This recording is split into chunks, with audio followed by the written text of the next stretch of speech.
yang disediakan bagi orang-orang yang bertakwa,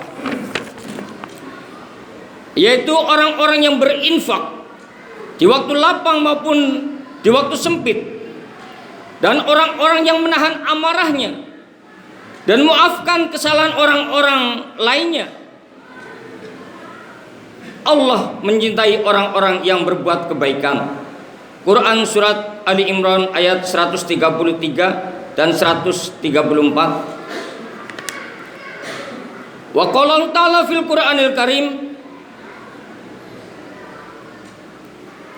walladzina idza fa'alu fakhsyatan aw zalamu anfusahum zakarullah fastaghfaru lidzunubihim wa may yaghfiru dzunuba illallah wa lam yusirru ala ma fa'alu fahum ya'lamun.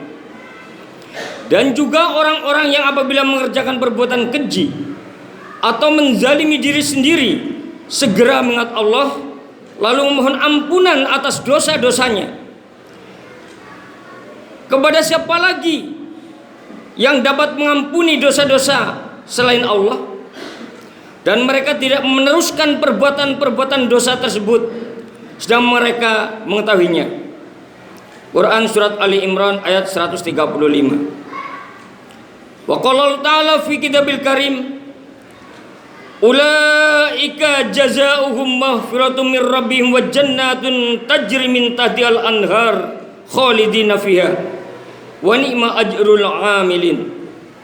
Balasan bagi mereka ialah ampunan dari Tuhan mereka dan surga-surga yang mengalir di bawahnya sungai-sungai. Mereka kekal di dalamnya, dan itulah orang-orang yang sebaik-baiknya orang-orang yang beramal.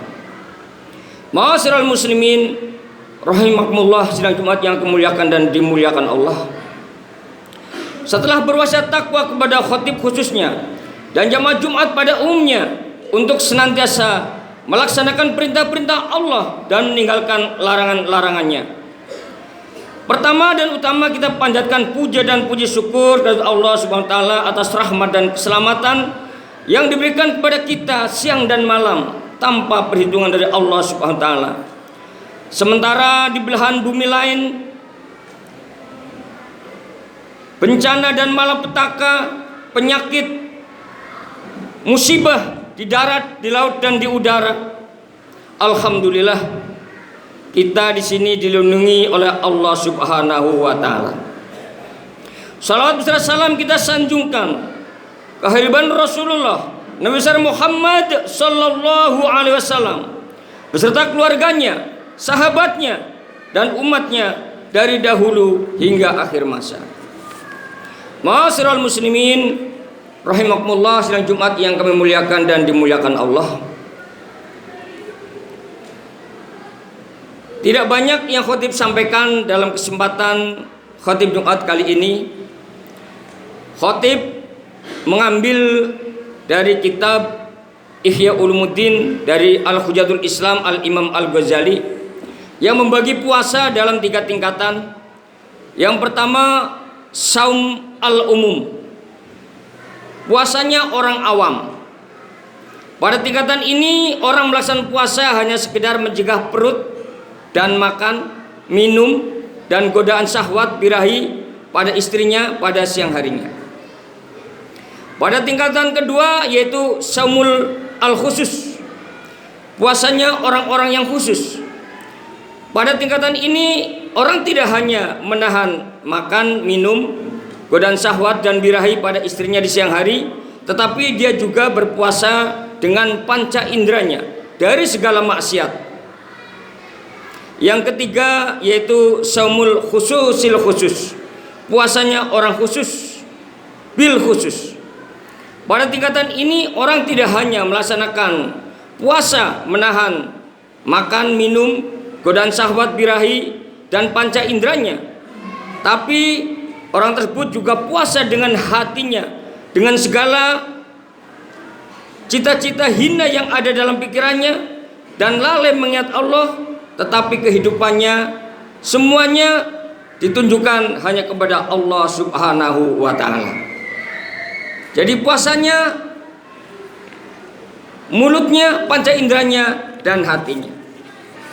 Ma'asyiral muslimin rahimakumullah, sidang Jumat yang kami muliakan dan dimuliakan Allah. Di bulan puasa tentu kita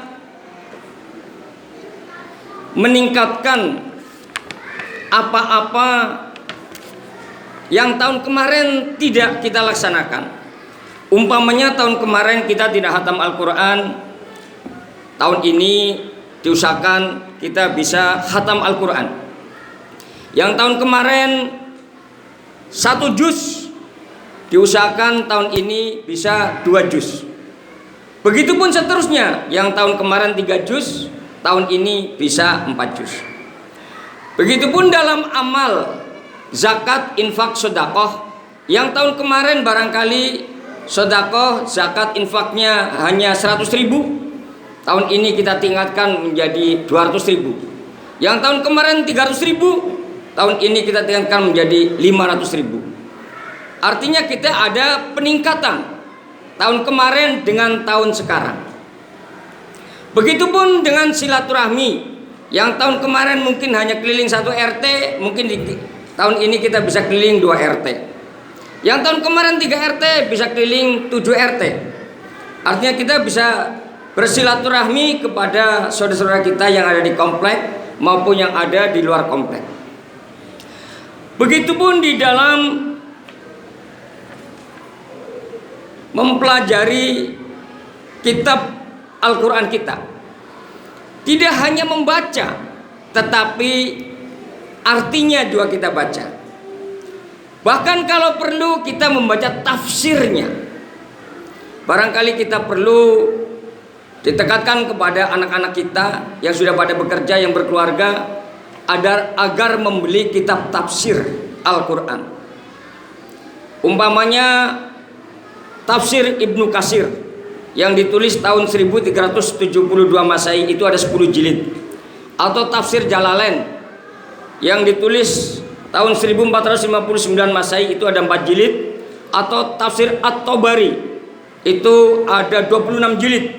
Atau tafsir Al-Qurtubi ada 11 jilid.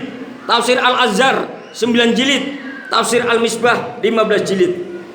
Kalau dilihat harganya barangkali tidak semahal HP Samsung atau HP OVO ataupun Vivo, apalagi dibandingkan dengan harga motor. Harga tafsir ini paling banter, yang At-Tabari itu 3.600.000, itu udah 26 jilid. Kalau Al-Misbah 15 jilid itu sekitar 2 jutaan. Artinya ketika kita niat membeli tafsir ini pasti kesampaian. Tapi ketika tidak ada niat, nggak bakal sampai kita membeli tafsir. Kita salah satunya aja pilih di antara tafsir-tafsir tersebut. Sudah banyak yang diterjemahkan ke dalam bahasa Indonesia, bahasa Jawa ataupun bahasa Sunda. Itu dalam bidang peningkatan kita wawasan terhadap Al-Quran. Begitupun pegangan kita yang kedua, yaitu Al-Hadis. Karena barang siapa yang berpegang kepada Al-Quran dan Al-Hadis, dia akan selamat selama-lamanya, baik di dunia maupun di akhirat. Kita beli Sahih Bukhari, ada 5 jilid. Itu memuat 7.397 hadis. Atau Sahih Muslim 7.275 hadis. Atau Imam Abu Dawud 5.274 hadis. Sunan Nasai 5.671 hadis. Sunan Ibnu Majah 4.351 hadis. Sunan At-Tirmidzi 3.959. Atau kitab-kitab lain karangan-karangan Hujjatul Islam seperti Imam Syafi'i Al-Um, Ar-Risalah Al-Syafi'i, Al-Muwatta Imam Malik, Ihya Ulumuddin Abu Hamid Al-Ghazali. Artinya kita meningkatkan keimanan, juga meningkatkan ketakwaan, juga meningkatkan wawasan keislaman kita. Kalau kita tidak tahu, maka kita belajar. Kalau kita tidak bisa menafsirkan, bacalah tafsir-tafsir yang sudah ada. Kalau kita tidak bisa mengartikan kitab gundul, bacalah terjemahannya Al-Bukhari, Muslim dan yang lainnya. Mudah-mudahan Allah Subhanahu wa taala mengangkat derajat-derajat kita baik di dunia maupun di akhirat. Demikianlah yang bisa kami sampaikan khutbah kali ini. Mudah-mudahan kita dari tahun ke tahun senantiasa makin meningkat keimanannya, keilmuannya dan ketaatan kita kepada Allah dan Rasulnya. Barakallahu lakum fil Qur'anil azim wa nafa'ani wa iyyakum bima fihi minal ayati wa dzikril hakim wa taqabbala minni wa minkum tilawatahu innahu wasyami'ul alim wa qur rabbi fir warham wa anta khairur rahimin.